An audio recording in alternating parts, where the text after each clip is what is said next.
পিঠে পুলি।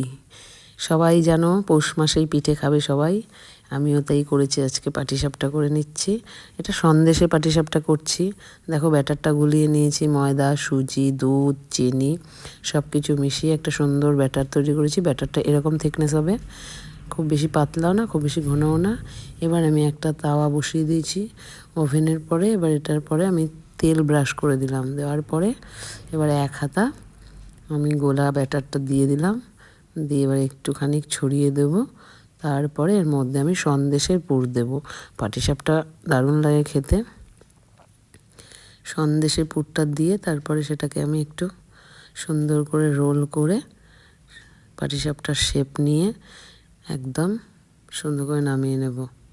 এরকমভাবে আমি প্রত্যেকটা পাটিসাপটাকেই সুন্দর করে, দেখো কি সুন্দর উঠে যাচ্ছে একদম দেওয়ার সাথে সাথেই, একটুও কোনো অসুবিধা হচ্ছে না। এইভাবে ব্যাটারটা যদি ঠিক থাকে তাহলে কোনো অসুবিধাই হয় না। আর একটা করে নিচ্ছি, আবার একটু অয়েল ব্রাশ করে নিলাম, খুব সামান্য অয়েল ব্রাশে লাগিয়ে নিয়েছিলাম। আবার আমি এক হাতা দিয়ে দিচ্ছি। আবার এটাকেও একটুখানি আকারটা বড় করে নিচ্ছি, দেওয়ার সাথে সাথেই এটাকে ঘুরিয়ে ঘুরিয়ে একটু আকার বড় করে নিলাম।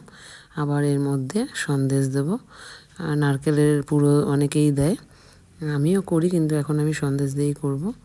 সন্দেশটা দিয়ে একটু বেশি করে সন্দেশ দিলে ভালো লাগে বেশি। আবার এটাকেও তুলে নিচ্ছি ঠিক আগের মতো করে। এটাও দেখো কত সুন্দর উঠে যাচ্ছে, কোনোই অসুবিধা হচ্ছে না। সব কটা পাটিসাপটা এইভাবে আমি করে করে এক এক করে নামিয়ে নেব। পাটিসাপটা হয়ে গেছে আমার, দেখো কতগুলো।